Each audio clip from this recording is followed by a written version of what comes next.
এই জীবন কিভাবে বদলানো সম্ভব? কিছু মানুষ বলেন যে নিরন্তর কাজ করলে, পুরুষার্থ পালন করলে এই জীবন বদলে ফেলা সম্ভব। আজ আমি আপনাকে বোঝাবো যে এক মুহূর্ত, সময় আর সিদ্ধান্ত কতটা গুরুত্বপূর্ণ হয়। এক মুহূর্তই যথেষ্ট। একটা মুহূর্ত এত শক্তিশালী হতে পারে যে তা আপনার সমগ্র জীবন পাল্টে দিতে পারে। এমন এক সময় ছিল শ্রীরামের কাছে, যখন ওনাকে সিদ্ধান্ত নিতে হয় যে উনি নিজের পিতার আদেশ পালন করতে বনবাসে যাবেন নাকি যাবেন না। উনি সেই আদেশ পালন করেছিলেন। তারপর সময় অনুসারে উপযুক্ত সিদ্ধান্ত নিলেন। আর আজ সকলের মনে বসবাস করেন শ্রীরাম। আর অন্যদিকে আছে রাবণ। ওনার কাছে একটা সময় ছিল, একটা সুযোগ ছিল নিজের প্রারব্ধকে শুভ করে তোলার।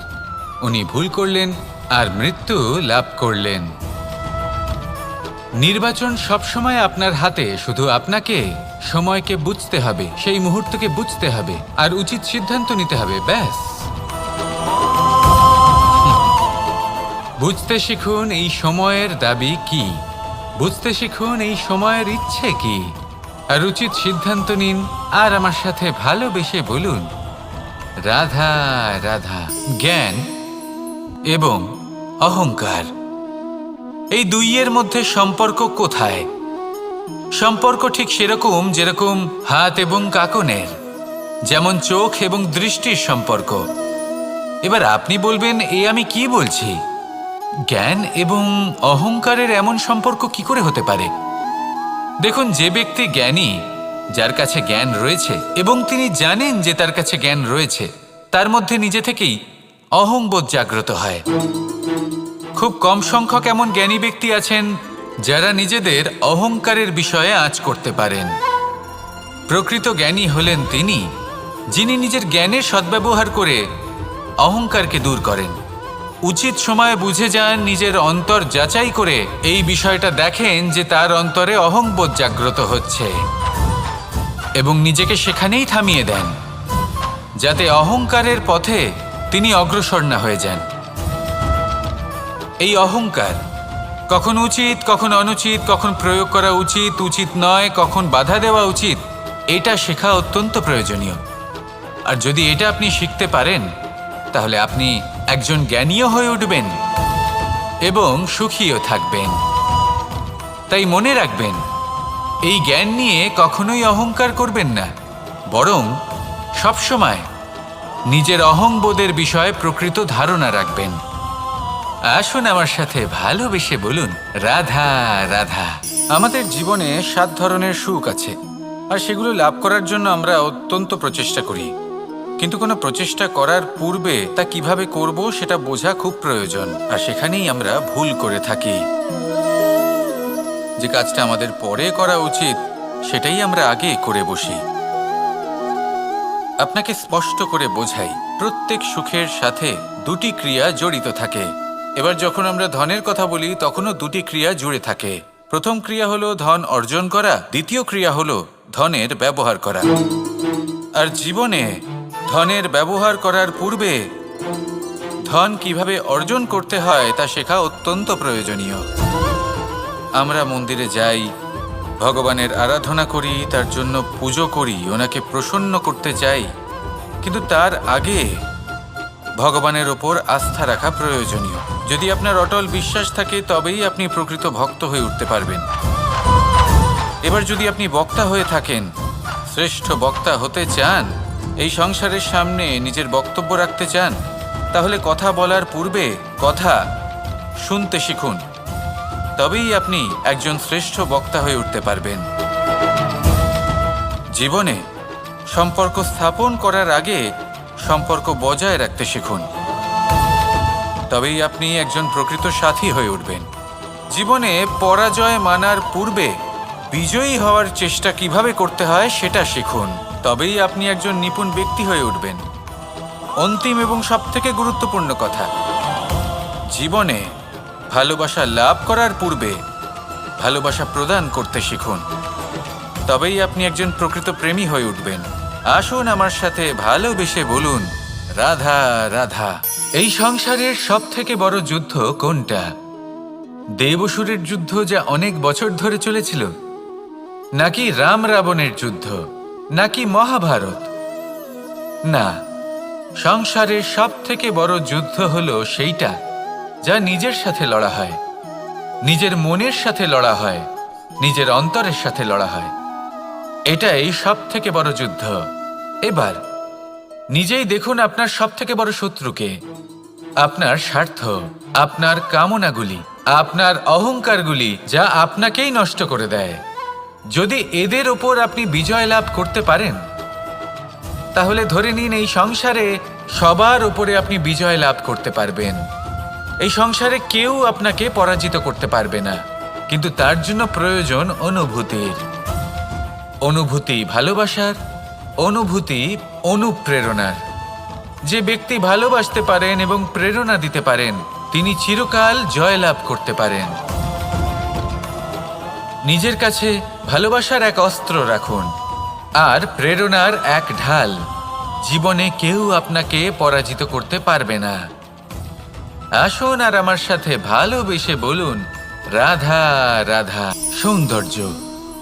মানুষ নিজের সৌন্দর্যের বিষয়ে কতটা ভাবে, চায় যে সে সব থেকে বেশি রূপবান হবে, সব থেকে বেশি সুন্দর হবে। কিন্তু সৌন্দর্যের পরিভাষা কি তা কি সে জানে? কোনো মাকে জিজ্ঞেস করুন, ওনার জন্য সৌন্দর্যের পরিভাষা ওনার সন্তান। কোনো ভক্তকে জিজ্ঞেস করুন, ওনার জন্য সৌন্দর্যের পরিভাষা ওনার ভগবান। শ্রীরামকে জিজ্ঞেস করুন, ওনার জন্য সৌন্দর্যের পরিভাষা হলো হনুমান। ভাঙা হানু, ফুলে যাওয়া মুখ, দেখতে গেলে উনি বানর, লম্বা লেজ, এত নিরীহ যে ওনাকে অমূল্য মালা দিলে সেটা ছিঁড়ে তার ভেতরে শ্রীরামকে খুঁজছিলেন। কিন্তু ওনার ভাবনা কত সুন্দর। উনি এটা বিশ্বাস করেন যে সংসারের যতই মূল্যবান জিনিস দিয়ে এই মালা তৈরি করা হোক না কেন, যদি এর মধ্যে শ্রীরাম না থাকেন তাহলে এর মধ্যে কোনো অর্থ নেই। সৌন্দর্য রূপে নয়, ভাবনায় নিহিত থাকে। যদি আপনি সৌন্দর্য প্রাপ্ত করতে চান তাহলে তা কর্মে নিয়ে আসুন, ভাবনায় এবং বিচারে নিয়ে আসুন। এই সৌন্দর্য আপনার সাথেই থাকবে। যদি আপনি সৌন্দর্যকে রূপের মধ্যে খোঁজেন তাহলে কিছুক্ষণের জন্য পাবেন, সেই সৌন্দর্য সময়ের সাথে হারিয়ে যাবে। সৌন্দর্য যদি পেতে চান, খুঁজতেই চান, তাহলে হৃদয় খুঁজুন, কর্মে খুঁজুন। মন প্রসন্ন হয়ে বলবে, রাধা রাধা। এই সংসারে মানুষ জন্মগ্রহণ করেন, বড় হতে থাকেন, পুরুষার্থ লাভ করেন, অর্জন করেন। অর্জন করা আসলে কি? বেশিরভাগ মানুষ বলেন অর্জন করা অর্থাৎ ধন সম্পত্তি অর্জন করা। আর কি অর্জন করা যায়? আর কি লাভ করা যায়? আসল প্রশ্ন হলো এটাই যে কি এমন আছে যা বাস্তব রূপে অর্জন করার যোগ্য। তা হলো ব্যবহার, জ্ঞান এবং সন্তোষ। কেন? কারণ আপনি যখন এই সংসার ছেড়ে চলে যাবেন তখন আপনার ধন সম্পত্তি আপনাকে বিদায় জানাতে আসবে না। আপনাকে বিদায় জানাতে আসবে আপনার আপনজন, যাদের সাথে আপনার সুসম্পর্ক ছিল। সমগ্র সংসারে সহস্র মানুষ ধন অর্জন করে থাকেন। শ্রেষ্ঠ মানুষ হলেন তিনি যিনি ব্যবহার, জ্ঞান এবং সন্তোষ অর্জন করে থাকেন, একে সকলের মধ্যে বিতরণ করেন। তাই এটাই করুন আর আমার সাথে ভালোবেসে বলুন, রাধা রাধা। সেই কখন থেকে এই পুস্তকটিকে দেখছি, কিন্তু এর থেকে আমি কোনো জ্ঞান লাভ করতেই পারছি না। এবার আপনি বলবেন যে আজ কেমন বিচিত্র কথা বলছি আমি। যদি এই পুস্তক থেকে আমাকে জ্ঞান লাভ করতে হয় তাহলে শুধুই তাকিয়ে থাকলে হবে না। আমাকে এই পুস্তককে খুলতে হবে, পড়তে হবে, তাকে বুঝতে হবে, তবেই তো জ্ঞান প্রাপ্তি হবে। বড়ই সহজ একটা ব্যাপার, কিন্তু একে যাপন করা অত্যন্ত কঠিন, তাই না? আপনি নিজেকেই দেখে নিন। আপনার কাছে অনেক জ্ঞান রয়েছে।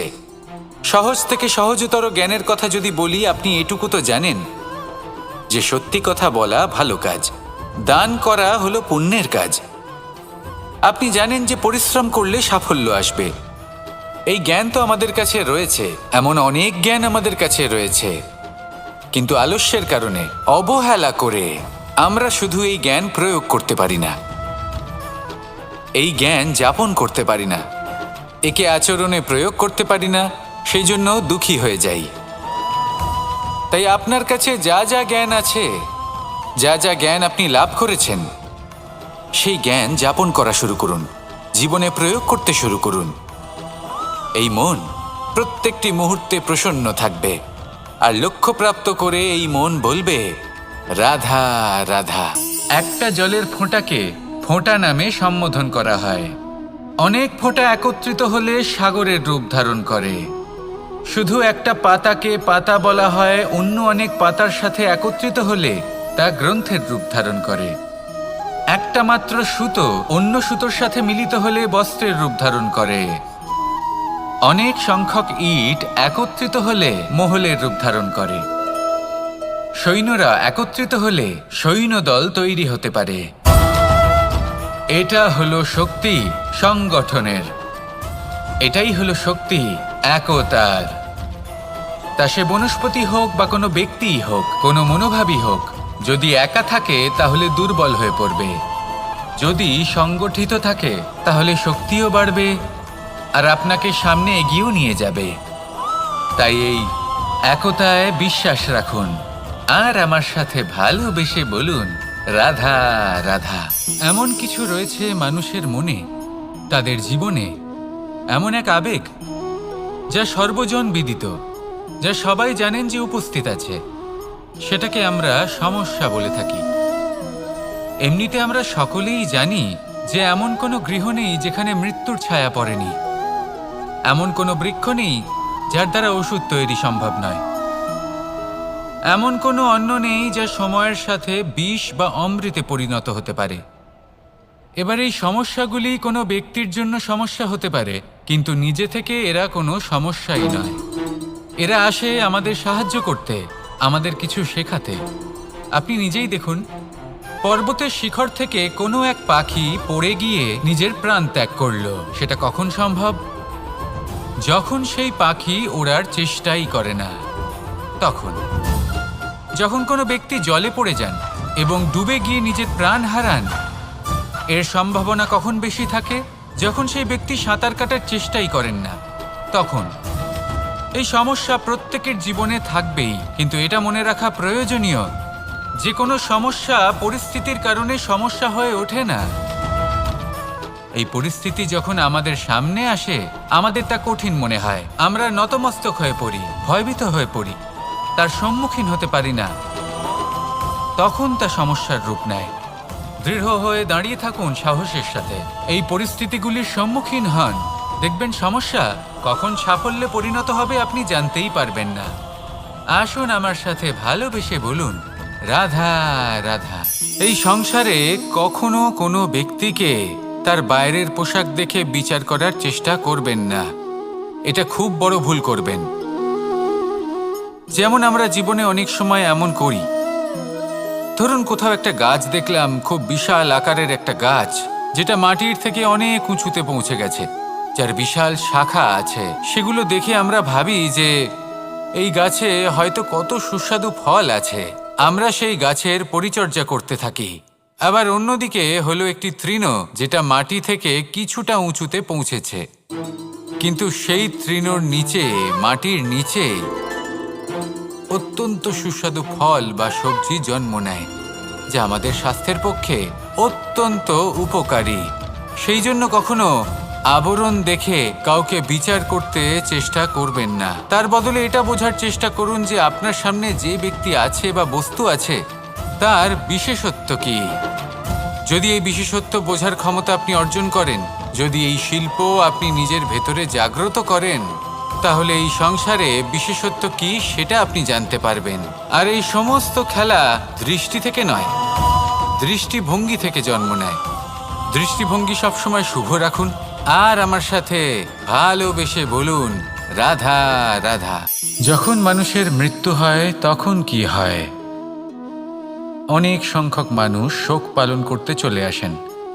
যে ব্যক্তি মৃত্যু লাভ করেছেন তার অনেক বস্তু থাকে যেগুলো তার প্রিয়, যেগুলো তিনি ব্যবহার করেছেন। তার শয্যা, তার বস্ত্র, তার আভূষণ, সবকিছু তার থেকে বিচ্ছিন্ন করা হয়। এবং খালি হাতে তাকে শ্মশানের উদ্দেশ্যে রওনা করা হয়। আমি আপনাকে এই প্রশ্ন করতে চাই, আপনি এই সংসারে কি অর্জন করেছেন? ধন, সম্পত্তি, বস্ত্র, আভূষণ, এই সব কিছু যে আপনি অর্জন করেছেন, আপনার মৃত্যুর পরে তা আপনার থেকে দূর হয়ে যাবে। এর উত্তর হলো একটাই, আপনার কর্ম। শুধু সেটাই আছে যা একান্ত আপনার, আর শুধু সেটাই এই সংসার থেকে চলে যাওয়ার পরেও সংসারেই জীবিত থাকবে। যদি আপনি দুষ্কর্ম করেন, তাহলে এই সংসার আপনাকে একটি অনুচিত উদাহরণ হিসেবে মনে রাখবে যে এই ব্যক্তি খুব পাপী ছিল, অনুচিত কর্ম করতেন। যে পথে তিনি চলেছেন সেই পথে কারোর চলা উচিত নয়। সেখানেই যদি আপনি সৎকর্ম করেন, তাহলে সংসার চিরকাল এটাই বলবে যে খুব ভালো মানুষ ছিলেন, সবাইকে ভালোবাসতেন, সবাইকে সাহায্য করতেন, আমার খুব প্রিয় মানুষ ছিলেন। এটাই হলো শ্রেষ্ঠ কর্ম। সেই জন্য জীবনে শুধুমাত্র ধন, সম্পত্তি, আভূষণ এই সব অর্জন করতে গিয়ে নিজের মনোনিবেশ করবেন না। শ্রেষ্ঠ কর্ম করুন। সংসার থেকে চলে যাওয়ার পরেও এই কর্মই এই সংসারে আপনাকে জীবিত রাখবে। আসুন আমার সাথে ভালোবেসে বলুন, রাধা রাধা। আমরা সবাই সূর্যকে সম্মান করি, ওনাকে শ্রদ্ধা করি, ওনাকে পুজো করি। এই সূর্য আমাদের শক্তি প্রদান করেন, প্রকাশ প্রদান করেন। কখনো কখনো উষ্ণতা এতটাই বাড়িয়ে তোলেন, এতটাই তপ্ত করে তোলেন, আমাদের একথা মনে হয় যে আমাদের এই শরীর জ্বলে যাচ্ছে। তখনও আমরা বিরোধিতা করি না, তাকে কটু কথা শোনাই না, আমরা সসম্মানে তা গ্রহণ করি। কেন কেন করি? কারণ আমরা জানি যে সন্ধেবেলা যখন সূর্যাস্ত হবে, তখন শুধুমাত্র অন্ধকার বাকি থাকবে। ঠিক কিছুটা এরকমই হয় আমাদের মাতা পিতাও, যিনি আমাদের জন্ম দেন, আমাদের ভরণ পোষণ করেন, আমাদের বড় করেন, আমাদের প্রেম প্রদান করেন। কখনো কখনো তাদের মুখ থেকে কটু কথা নিঃসৃত হয়, আমাদের দুঃখ হয়, কিন্তু তখন আমাদের এটা বোঝা উচিত এগুলি নিঃসৃত হচ্ছে আমাদেরই মঙ্গলের জন্য। যেমন সূর্যদেব, উনিও উত্তাপ দিয়ে থাকেন আমাদেরই মঙ্গলের জন্য, যাতে ফসল পাকতে পারে, যাতে জল বাষ্প হয়ে মেঘ হতে পারে, বৃষ্টি হতে পারে, আর এই সংসারে নিরন্তর জলের প্রবাহ থাকে। আমাদের মাতা পিতা, তাদের কঠোর আচরণ, তাদের কঠোর অনুশাসনের পেছনে লুকিয়ে থাকে ওনাদের ভালোবাসা। আমাদের তা বুঝতে হবে, সসম্মানে ওনাদের গ্রহণ করতে হবে। কারণ ঠিক সূর্যাস্তের পরে যেমন চতুর্দিক অন্ধকারচ্ছন্ন হয়ে যায়, তেমনি আমাদের জীবন থেকে যখন আমাদের মাতা পিতা চলে যায়, তখন আমাদের জীবনেও শুধু এবং শুধুমাত্র অন্ধকারই ছেয়ে থাকে। সেই জন্য নিজের মাতা পিতাকে সম্মান করুন, ওনাদের ভালোবাসা প্রদান করুন। এই মন আর এই জীবন প্রসন্ন হয়ে বলবে, রাধা রাধা। পরিস্থিতি কখনো এটা ভালো থাকে, আবার কখনো মন্দ হয়ে যায়। কখনো এই পরিস্থিতি আমাদের পক্ষে থাকে, আর কখনো এই পরিস্থিতি অনুযায়ী আমাদের চলতে হয়। কোনো বিকল্প থাকে না। কিন্তু যখনই এই পরিস্থিতি খারাপ হয়ে যায়, তখন কি করা উচিত সেই প্রশ্ন মনে জেগে ওঠে। পরিস্থিতি যখন প্রতিকূল হয়, তখন আমরা কিছু হারালে তা হারিয়ে ফেলি, ঠিক আছে, কিন্তু যা বাকি আছে সেটা আমরা আগলে রাখতে পারি। পরিস্থিতিকে সামলে রাখার চেষ্টা আমরা অবশ্যই করতে পারি, শুধু সেটুকুই আমাদের হাতে রয়েছে। কিন্তু এর থেকেও বড় সমস্যা আছে, অহংকার। কখন প্রবেশ করে আমরা জানতেও পারি না। এই অহংকার আপনাকে বুঝতেও দেবে না যে আপনি সত্যি কিছু হারিয়েছেন। আপনার কিছুই যাবে আসবে না। দেখতে গেলে আকাশের সূর্য নিজের প্রকাশ হারিয়ে ফেলে যখন অন্ধকার ঘনিয়ে আসে। তাহলে আমরা কে হই? ওনার সামনে তো কিছুই নই। এই অহংকার আমাদের দমন করতেই হবে। এটা বিশ্বাস করতে হবে যে এই সমগ্র সৃষ্টিতে আমরা শুধুমাত্র একটা কণা, তার থেকে বেশি আর কিছুই নয়। বিশ্বাস করতে হবে যে আমরা ততটাও বড় নই যে কখনোই কিছুই হারাবো না। এবার যেদিন এই জ্ঞান আপনি আত্মস্থ করে নিজের আচরণ পাল্টাবেন, মনে রাখবেন সেই দিনই অহংকারকে দমন করতে আপনি পথে অগ্রসর হয়ে পড়েছেন। এই অহংকারকে দমন করুন আর আমার সাথে ভালোবেসে বলুন, রাধা রাধা। আমি দ্বারকাধীশ এবং আমার সভাতে বিভিন্ন সময় বিভিন্ন ধরনের মানুষ আসেন, নিজেদের দাবি নিয়ে, নিজেদের ইচ্ছে নিয়ে। কখনো কেউ ভোজন চান, আবার কখনো কেউ ওষুধ, কখনো কেউ বস্তু চান, কেউ আবার চান বস্ত্র। কারোর জ্ঞান চাই, কারোর ধন চাই, আবার কারোর বাসস্থান। অনেক সময় আমি এই অনুরোধ, এই ইচ্ছে পূর্ণ করি না। এবার আপনি এটা ভাবতেই পারেন যে কৃষ্ণ তো তাহলে লোভী, ওর কাছে তো সবকিছুই রয়েছে, তারপরেও সে নিজের প্রজার ইচ্ছে পূর্ণ করে না, তাদের সমস্যাগুলি বুঝতে পারে না, তাদের সুখ স্বাচ্ছন্দ্য প্রদান করে না। আসল সত্য হলো এটাই যে কোনো সবল ব্যক্তি, যে কোনো গৃহস্থ ব্যক্তি যে কাজ করতে সক্ষম, তার পরিশ্রম দ্বারাই নিজের প্রয়োজনগুলি এবং ইচ্ছেগুলি পূরণ করা উচিত। এটা অত্যন্ত প্রয়োজনীয়। আর এগুলো তিনি করতে পারেন শিল্প, ব্যবসা, আচরণ অথবা জ্ঞানের ভিত্তিতে। এই পথে চলতে হবে, পরিশ্রম করতে হবে, তবেই সে কিছু অর্জন করতে পারবে। এবার এমন কোনো ব্যক্তি যার এই সব কিছুতে কোনো রুচি নেই, যে কিছুই করতে চায় না, সে কিছুই অর্জন করতে পারবে না। এবার এরকম কোনো ব্যক্তিকে যদি আমি কোনো বস্তু প্রদান করি, তাহলে কি হবে? সে পরাধীন হয়ে যাবে, আর সেটা উচিত হবে না। তাহলে কি করা উচিত? তাকে পথ দেখানো, তাকে বোঝাতে হবে যে কোন পথে চলে তুমি নিজের লক্ষ্য প্রাপ্ত করতে পারবে। শিল্প, জ্ঞান, আচরণ এবং ব্যবসা, এই পথে কিভাবে চলে সেটা শেখাতে হবে। আর আমি সেটাই করি। তার ফলে কি হয়? ব্যক্তি স্বাধীন হয়ে যায়। সংসারে সে যা চাইবে তাই প্রাপ্ত করতে পারবে, কখনো কারোর থেকে কিছু চাইবার প্রয়োজন পড়বেই না। এই কথাটা সবসময় মনে রাখবেন। যখনই দান করবেন তা ভাবনা চিন্তা করে এমনভাবে দান করবেন যাতে সামনের ব্যক্তি স্বাধীন হতে পারেন, পরাধীন নয়। আসুন আমার সাথে ভালোবেসে বলুন, রাধা রাধা। কেমন আছেন আপনারা? জিজ্ঞেস করলাম এই কারণে, কারণ আজকের দিনে দাঁড়িয়ে আশেপাশে যাকেই দেখছি সে দুঃখী আর ব্যাকুল। সে ভাবে সংসারে সব থেকে বেশি দুঃখ শুধু তার জীবনেই আছে, সব থেকে বেশি সমস্যা তার জীবনেই আছে।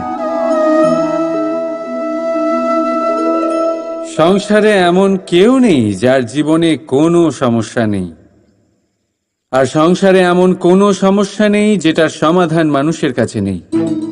কিন্তু সেই সমাধান খোঁজার জন্যে নিজের বন্ধ দ্বারগুলিকে খুলে এগিয়ে যেতে হবে, সাহস করে এগিয়ে যেতে হবে। কিন্তু কিছু মানুষ কি করেন? নিজের মাথায় হাত দিয়ে কোনো এক কোণায় বসে নিরাশ হয়ে নিজের ভাগ্যকে তিরস্কার করেন। না, এটা কখনোই করবেন না। কর্ম করুন, এগিয়ে যান, সাহস দেখান, আর সব থেকে জরুরি কথা, সংযম হারাবেন না।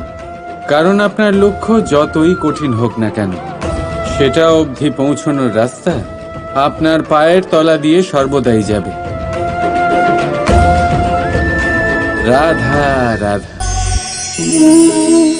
আপনি এরকম অনেক লোককেই নিশ্চয়ই জানেন যারা ভোরবেলা উঠে স্নান করে প্রার্থনা করে না নিজের পথ দেখতে পায়, না নিজের লক্ষ্য।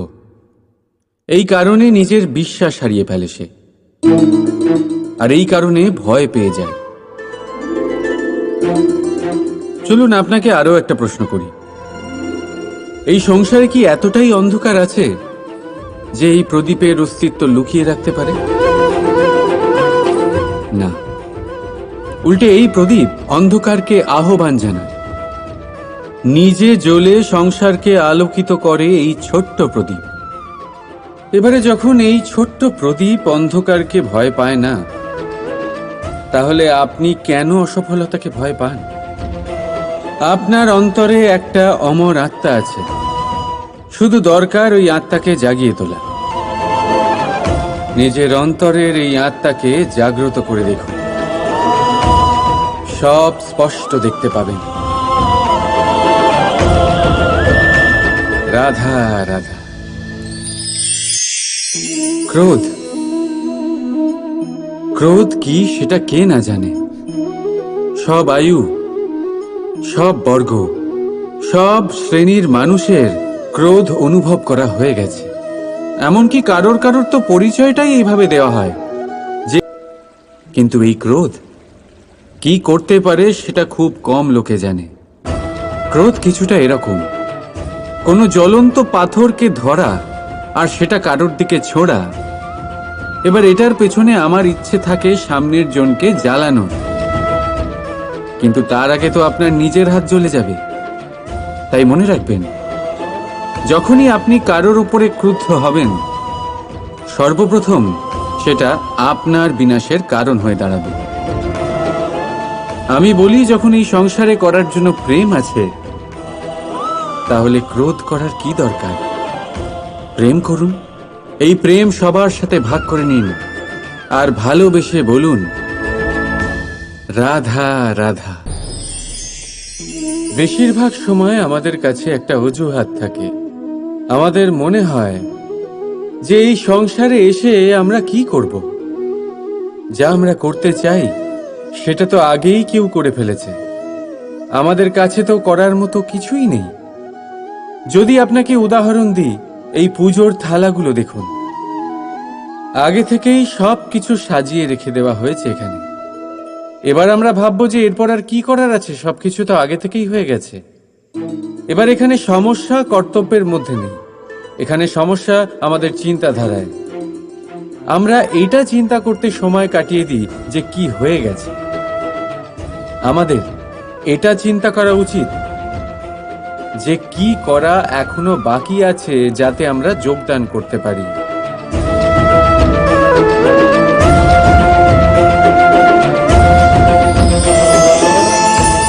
বুঝলেন, সংসারে এমন কোনো কাজ নেই যা শেষ হয়ে গেছে। আপনারা সবাই সেটাকে এগিয়ে নিয়ে যাওয়ার প্রয়াস করতে পারেন। আপনি সেই কাজকে আরো ভালো করে তুলতে পারেন। শুধু দরকার হলো ধন্যাত্মক চিন্তা ভাবনা। রাধা রাধা। अस्तु मा सद्गमे तमसो मा ज्योतिर्गमे মৃত্যুর্মা মৃতম গমে। আপনি কখনো নিজের গোটা জীবন অন্য কারোর সাথে ভাগ করে নিতে গেলে সব থেকে জরুরি কথা হলো স্বীকৃতি, স্বীকার করা। সামনের ব্যক্তিকে স্বীকার করে নেওয়া, তার সমস্ত গুণও তার সমস্ত দোষও। সম্পূর্ণরূপে কোনো ব্যক্তিকে স্বীকার করতে হবেই, তবেই সেই সম্পর্ক বেড়ে উঠবে, তবেই সেই সম্পর্ক আরো সুন্দর হয়ে উঠবে।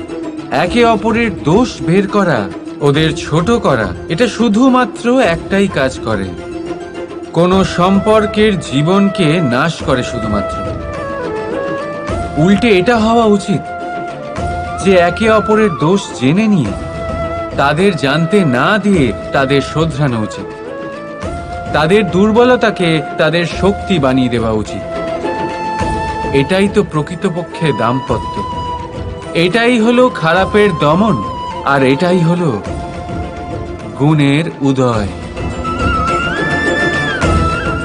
রাধা রাধা। সম্মান, সম্পর্ক, এই দুই একে অপরের সাথে এমন ভাবে জড়িয়ে, যেমন প্রদীপ আর শিখা। কেউ কম নয়, কেউ বেশিও নয়। দুজনের অধিকার সমান হওয়া উচিত, যেমন স্বামী স্ত্রীর সম্পর্ক। এবার এখানে স্বামীর অর্থ স্বামী নয়, বরং সাথী। তার কর্তব্য হলো সাথে থাকা, আদেশ দেওয়া নয়। আর এই সম্পর্ক সহযোগিতার দ্বারা তৈরি হয়, অধিকার দিয়ে নয়। হাত বাড়ালে এটা বেড়ে ওঠে, আঙুল তুললে নয়। যদি এই সম্পর্কে একে অপরের মান রক্ষা করো, একে অপরকে সম্মান করো, তবেই এই সম্পর্ক বেড়ে উঠবে, তবেই এই সম্পর্ক অভিমানযোগ্য তৈরি হবে। রাধা রাধা। প্রেম, প্রেম কি তা সকলে জানে। সামান্য রূপে এই প্রেম আকর্ষণ দিয়ে শুরু হয়, আর এর মধ্যে খারাপ কিছুই নেই। গুরুত্বপূর্ণ কথা হলো এটাই যে এই প্রেমের লক্ষ্য কি। যাকে আপনি প্রেম করেছেন তাকে পাওয়া, নাকি না পাওয়ার জন্যে নিজেকে বিচলিত করে সংসার থেকে মুখ ফিরিয়ে নেওয়া। যদি কেউ এই দুই বিকল্পের মধ্যে একটাকে বেছে নেয়, তাহলে আপনাকে বলে দিই, এই দুটোই প্রেমের অন্ত। প্রেমের আসল অর্থ হলো সমর্পণ, সম্পূর্ণ নিঃস্বার্থ সমর্পণ। এমন প্রেম যাতে যার সাথে আপনি প্রেম করেছেন তাকে পাওয়ার প্রসন্নতা আপনার লক্ষ্য নয়, যাকে প্রেম করেছেন তাকে প্রসন্ন করাই আপনার লক্ষ্য হোক। এই প্রেম ঈশ্বর। কিন্তু যদি এই প্রেমে সম্পূর্ণরূপে সমর্পিত না হন, তাহলে এই প্রেমের কাঠামো তৈরি করতে পারবেন না। কিন্তু যদি এই প্রেমে নিজেকে পুরোপুরিভাবে সমর্পিত করতে পারেন, তাহলে বুঝে যাবেন এই প্রেমে আপনি ঈশ্বর পেয়েছেন। রাধা রাধা। প্রেম, এই প্রেম এই সংসারে কে না করেছে। প্রত্যেকে প্রেম অনুভব করেছে, প্রত্যেকে জানে এই প্রেম কতটা সুন্দর। কেন নয়? এই প্রেমের অনুভূতি এই সংসারে সব থেকে শক্তিশালী। এবার প্রত্যেক শক্তির সাথে আসে কিছু দায়িত্ব। এবার যখনই এই দায়িত্ব আমাদের জীবনে আসে, আমরা সর্বপ্রথম প্রেম ভুলে যাই। আর আমাদের এই প্রেম বোঝা বলে মনে হয়। কিন্তু এই সংসারের সত্য তো এটাই যে প্রত্যেক প্রসন্নতা পেতে গেলে দায়িত্ব তো অবশ্যই আসবে, যা আমাদের পালন করতেই হবে। এবার যদি আমি আপনাকে উদাহরণ দিই, আপনার বাগানে আপনি চান একটা অত্যন্ত সুন্দর পুষ্পে ভরা বৃক্ষ জন্ম নিক, তাহলে সর্বপ্রথম তার জন্য আপনাকে জল আর রোদের আয়োজন করতে হবে।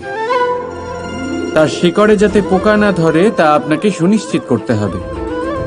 সেটার আশেপাশে গজানো আগাছা আপনাকে সরিয়ে দিতে হবে। আর তারপরেই আপনার বাগানে সেই সুন্দর পুষ্পে ভরা বৃক্ষ জন্মাবে, তাই তো? ঠিক এমনই হয় এই প্রেমও। সর্বপ্রথম আপনাকে এর মধ্যে সমর্পণের সার জল দিতে হবে। অবিশ্বাস আর সন্দেহ, এই দুই আগাছা আপনাকে পরিষ্কার করতে হবে। আর বিশ্বাসের সেই শিকড় কখনো যাতে দুর্বল না হয়, সেটা আপনাকে সুনিশ্চিত করতে হবে। আর তারপরেই প্রেমের বাস্তবিক সুখ আপনি অনুভব করতে পারবেন। রাধা রাধা।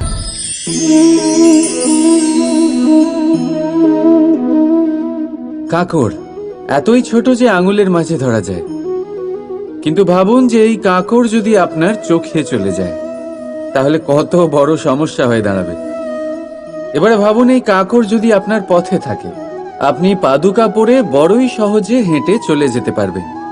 কিন্তু যদি এই কাঁকড় আপনার পা আর পাদুকার মাঝে আটকে যায়, তাহলে আপনি ঠিক করে চলতে পারবেন না, যতই সেই পথে ফুল ছড়ানো থাকুক না কেন। তার মানে আপনি বাইরের সমস্যা এবং প্রতিকূলতার সাথে লড়তে পারবেন, ভেতরের নয়। ভেতরের সমস্যার সাথে লড়াই করা ভীষণ কঠিন। সেই জন্য সবার আগে ভেতর থেকে আপনি শক্তিশালী হয়ে উঠুন, ভেতর থেকে পরিপূর্ণ হয়ে উঠুন। তবেই আপনি সংসারের সমস্ত সমস্যার সাথে লড়াই করতে পারবেন, আপনি বিজয়ীও হতে পারবেন। রাধা রাধা। ভুল সবার দ্বারাই হয়, সুযোগও সবাই পায়। সকলের জীবনে অসফলতা অবশ্যই থাকে, সকলেই খারাপ দিনের সম্মুখীন হয়। কিন্তু এই সমস্ত কথা ভুলে গিয়ে যখন জীবনে আগে এগোবেন, তখনই তো এই সংসারে, এই আকাশে সূর্য হয়ে উজ্জ্বল হয়ে উঠবেন। তখনই তো এই সংসারকে আলোকিত করবেন। তাই প্রতিদিন জেগে উঠুন এক নতুন জন্মের সাথে, এক নতুন উৎসাহের সাথে, এক নতুন লক্ষ্য নিয়ে। কারণ ঘটে যাওয়া ঘটনা আপনাকে কষ্ট দেওয়ার জন্য নয়, শুধুমাত্র শিক্ষা দেওয়ার জন্য হয়। রাধা রাধা। মানুষের মধ্যে একটা বিশেষত্ব আছে, আর তা হলো সে সর্বদাই ভাবে যে সে সবার মধ্যে শ্রেষ্ঠ। সর্বদা সর্বশ্রেষ্ঠ কাজ করতে চায় সে, সর্বশ্রেষ্ঠ পরিণাম পেতে চায় সে। সে সর্বদাই চায় যে সব জায়গায় সে যশ পাক। কিন্তু যখন প্রশ্ন ওঠে প্রেমের, তখন প্রেম মানুষের থেকে অনেক উচ্চ স্থানে বিরাজ করে। প্রেমে যে মানুষকে আপনি ভালোবাসেন, সেই মানুষের প্রসন্নতা আপনি সর্বশ্রেষ্ঠর থেকেও শ্রেষ্ঠ মনে করেন। সেই ব্যক্তির কাছে হেরে গেলে মনে তিক্ততা নয়, ঠোঁটের কোণে হাসি আসে। যাকে আপনি ভালোবাসেন তাকে হারিয়ে যদি আপনি জেতেন, তবে সেটা জিত নয়, এটা সবচেয়ে বড় হার। তাই সিদ্ধান্ত আপনার। আপনি কি চান? আপনি কি চান প্রেমের জয় হোক, নাকি আপনি চান আপনার জয় হোক? রাধা রাধা। প্রদীপ, এই প্রদীপকে জ্বালানোর জন্য কিসের প্রয়োজন হয়? সলতে, ঘি, আগুন, ব্যাস?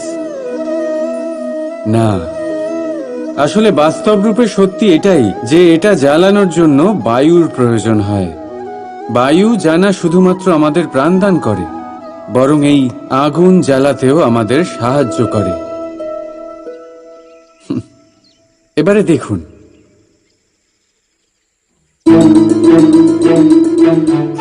দেখলেন যে বায়ু এই আগুন জ্বালাতে সাহায্য করলো, সেই বায়ুই এটা নিভিয়ে দিল। শুধু সেই বায়ুর গতি একটু বেশি ছিল, তাই না? তার মানে প্রতিটা ভাবের, প্রতিটা বেগের একটা সীমা থাকে, যা উল্লঙ্ঘন করা উচিত নয়। সেই সীমা সর্বদা মনে রাখা উচিত। এবারে কখনো কখনো যাদের আমরা ভালোবাসি, তাদের সাহায্য করতে করতে করতে করতে আমরা তাদের দুর্বল করে দিই। এটা কখনোই হওয়া উচিত নয়। যাদের আপনি ভালোবাসেন তাদের ততটাই সাহায্য করুন যাতে আপনি তাদের প্রেরিত করতে পারেন, নয়তো তা তাদের সাহায্য করা হবে না। এটাই তাদের জন্য অস্ত্র হয়ে যাবে। রাধা রাধা। প্রেম। দাদা আমাকে সর্বদাই জিজ্ঞেস করেন যে কানাই, এই প্রেম আসলে ঠিক কি? মানলাম যে এটা সমর্পণ। মানলাম কি তা সম্পূর্ণরূপে বোঝানো কানাইয়ের সাধ্য তো অবশ্যই নয়, কারণ এই প্রেম এতটাই মহান। কিন্তু প্রেমের বিশুদ্ধ অনুভূতির বিষয়ে আমি বলতে পারি নিজের অনুভূতি থেকে। দেখুন, প্রেম হলো সেই রং যা জীবনে মধু ভরে দেয়। প্রেম সেই ভাবনা যা মুহূর্তের মধ্যে মুখে হাসি এনে দেয়। প্রেম সেই ফুল যা মনের বাগান ভরিয়ে রাখে। প্রেম সেই চিন্তা যা মুহূর্তের মধ্যে আপনাকে সংসারের সবচেয়ে সম্পন্ন ব্যক্তি করতে পারে। এই প্রেম হলো তাই যা তপ্ত মরুভূমিতে আপনাকে জীবিত রাখতে পারে। এই প্রেম তাই যা আপনার আত্মাকে তৃপ্ত করে। এই প্রেম হলো তাই যা আপনার মুখে হাসি এনে দেয়, যেমন এখন এই মুহূর্তে রাধা আমার মুখে নিয়ে এসেছে। অদ্ভুত এই প্রেম। তাই আসুন আর ভালোবেসে বলুন, রাধা রাধা।